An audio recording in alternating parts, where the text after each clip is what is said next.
Just installed a vintage replacement radio in this old pickup.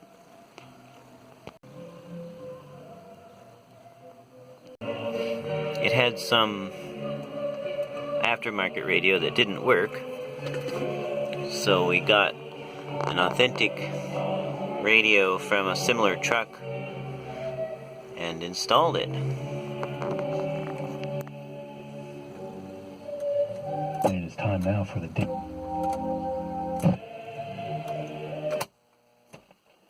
He's saying sort of a nasal swab, just really like what looks like a Q-tip. And this.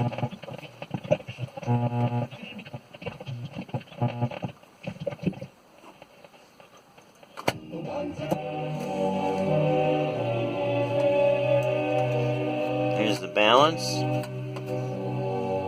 the tone, and you pull this out for local stations, and this is the tuning.